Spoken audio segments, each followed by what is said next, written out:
मेरा पति कोयले से भी ज़्यादा काला था, जबकि मैं बहुत ज़्यादा सुंदर थी। मुझे अपने पति से नफ़रत थी और इसी वजह से मैं उसको बच्चा जन्म नहीं देना चाहती थी। जबकि मेरा पति रोज़ मेरे लिए ढेरों फल फ्रूट लाता ताकि मैं एक सेहतमंद बच्चा पैदा कर सकूं, जबकि मैं उसका बच्चा पैदा करना ही नहीं चाहती थी।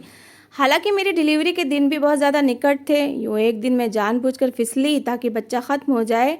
जैसे ही मुझे तेज़ दर्द शुरू हुआ तो मेरा पति मुझे डॉक्टर के पास ले गया। कुछ देर के बाद मुझे होश आया तो मैं ये देखकर मेरी आत्मा काँप गई कि मेरा पति गोद में मरा हुआ बच्चा उठाए पूरे अस्पताल में फिर रहा था। और जब वो मेरे पास आया तो उसने मुझे एक ऐसी चीज़ दिखाई कि मेरे पैरों तले से ज़मीन निकल गई। क्योंकि मैं जब होश में आई, मैं हॉस्पिटल के बेड पर लेटी हुई थी।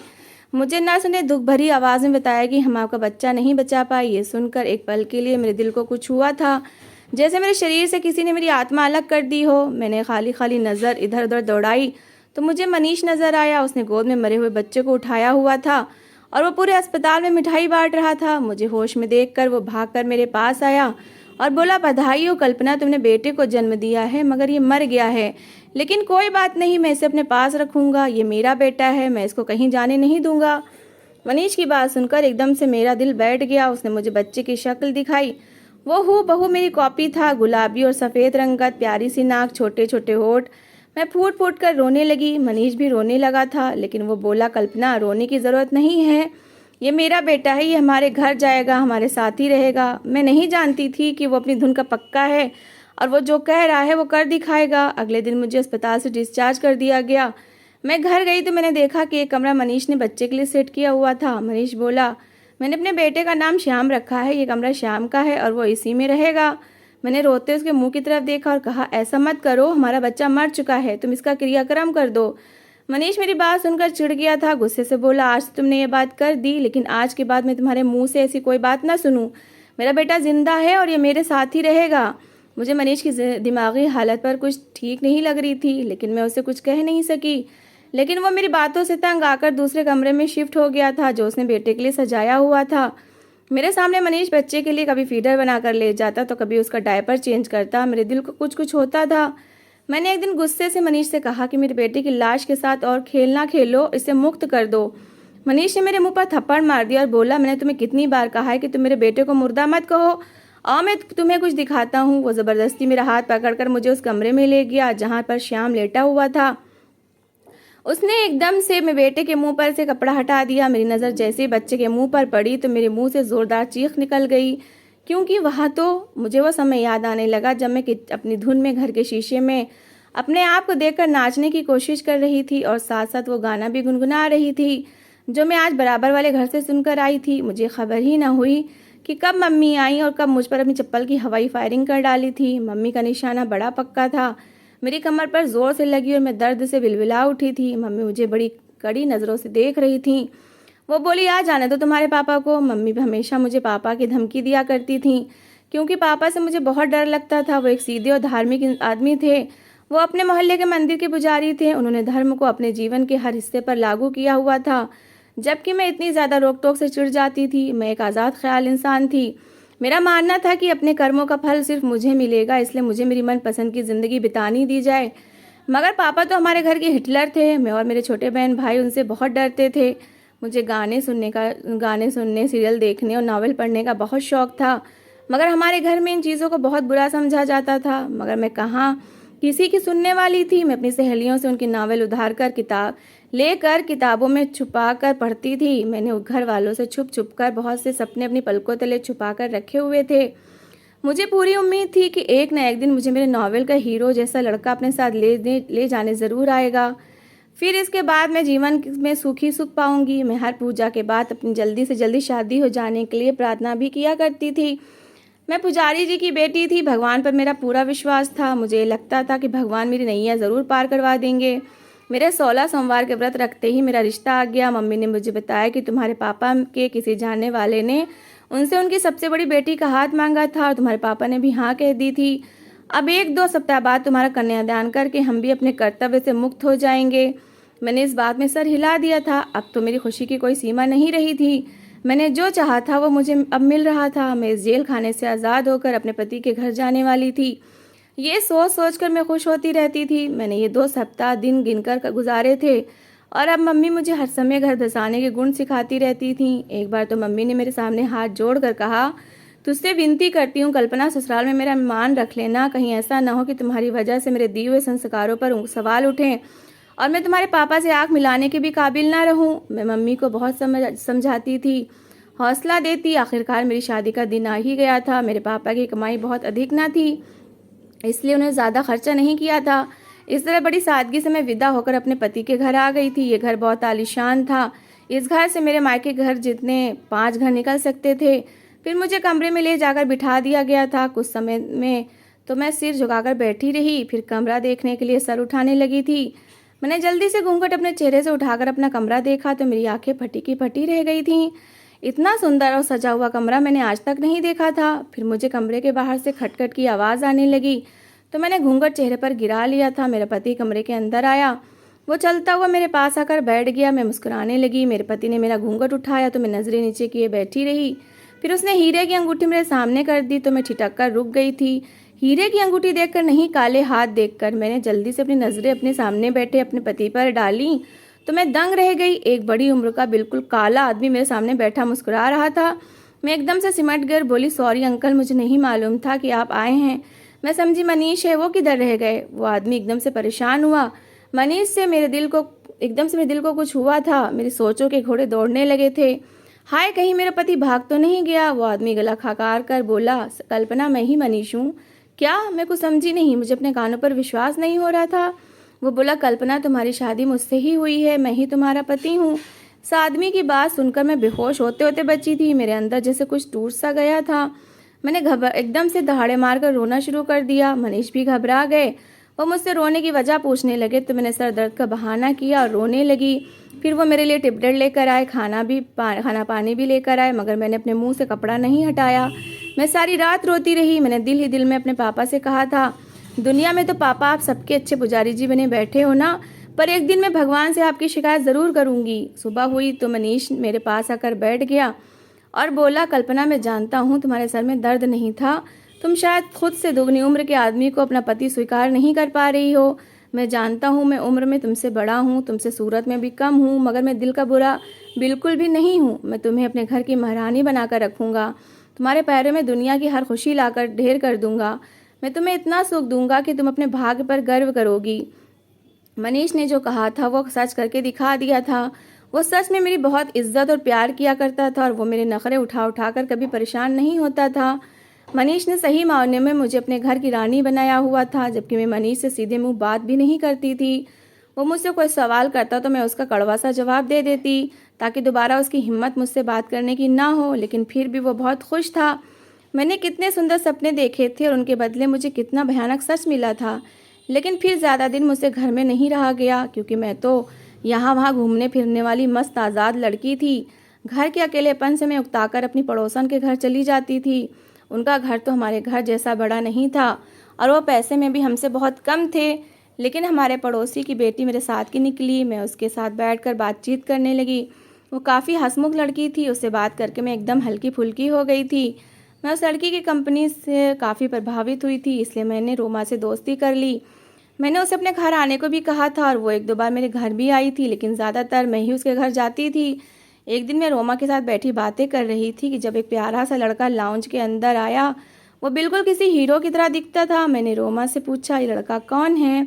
वो बोली, ये मेरा बड़ा भाई है गौरव। लड़का अपने कमरे में चला गया। मैं भी थोड़ी देर बाद उठकर अपने घर वापस आ गई थी। आज मेरा मूड बहुत ज़्यादा ख़राब था। मुझे मनीष की शक्ल से ही नफरत होने लगी थी। वो जब ऑफिस से लौट कर वापस आया तो मैं उसके साथ लड़ने झगड़ने लगी। वो हमेशा की तरह मेरे नखरे उठा रहा था, लेकिन मेरा जी चाह रहा था कि वो अपनी मनहूस सूरत लेकर मेरे सामने से गायब हो जाए। इस तरह गुस्सा करते करते मेरी तबीयत काफ़ी ख़राब हो गई। मैं किचन में पानी पीने गई तो वहीं पर बेहोश होकर गिर गई। मनीष दौड़ता हुआ मेरे पास आया और मुझे उठाकर डॉक्टर के पास ले गया। डॉक्टर साहब ने बताया कि मैं प्रेग्नेंट हूँ और ये खबर सुनकर मुझ पर पहाड़ टूट पड़ा था।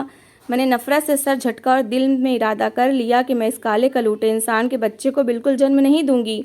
मैंने सोच लिया था कि मैं मनीष से तलाक ले लूँगी। इस तरह मेरी मनीष से जान भी छूट जाएगी और पापा से मेरा बदला भी पूरा हो जाएगा।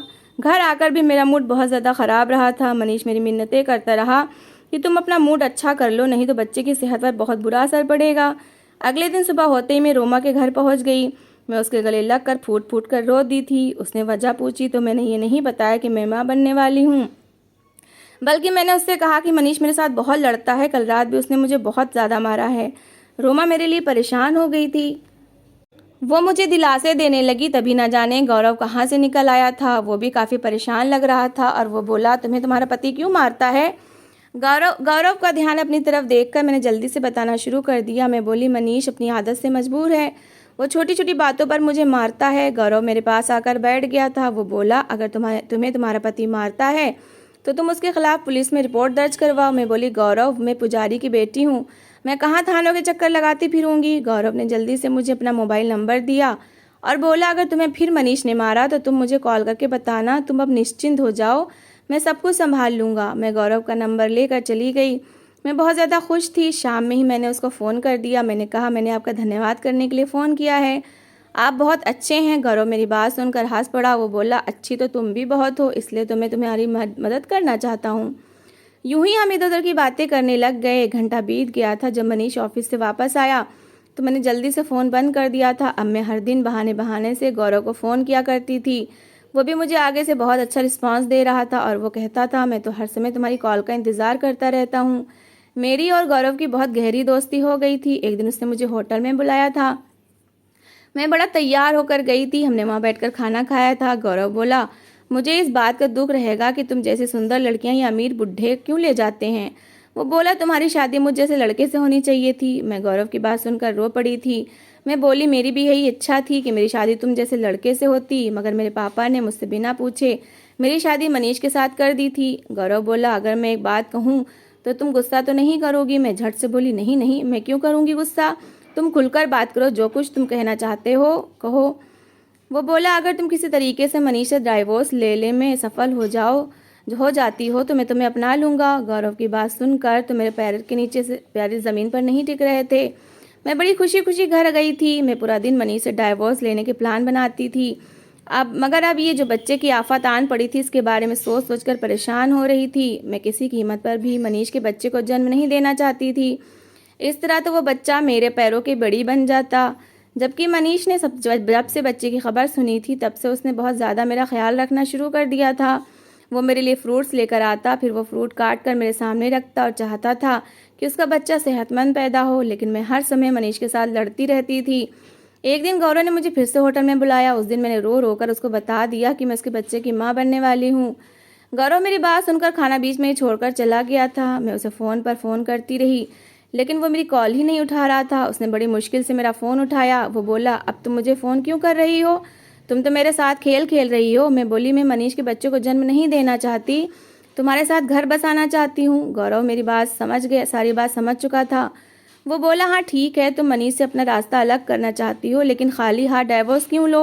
वो बोला, तुम मनीष से अपना रिश्ता ठीक करो और बहाने बहाने से उसकी सारी जायदाद अपने नाम पर लिखवा लो, फिर तुम्हारे पास ना तो पैसे की कमी होगी और ना ही प्यार की। मैं खुश हो गई थी। मुझे गौरव का प्लान बहुत अच्छा लगा था। मैंने गौरव के प्लान पर काम करते हुए मनीष के साथ अपने रिश्ते को ठीक कर लिया था। अब मैंने उसके साथ लड़ना झगड़ना छोड़ दिया था। वो जैसा कहता मैं वैसा ही करती। मनीष भी बहुत ज़्यादा खुश था। वो सोच रहा था कि शायद मैं बच्चे की वजह से बदल गई हूँ। अब मैं कहती, मनीष तुम मुझसे कितनी मोहब्बत करते हो? तो वो मुस्कुराकर कहता, मैं तुमसे बहुत ज़्यादा मोहब्बत करता हूँ।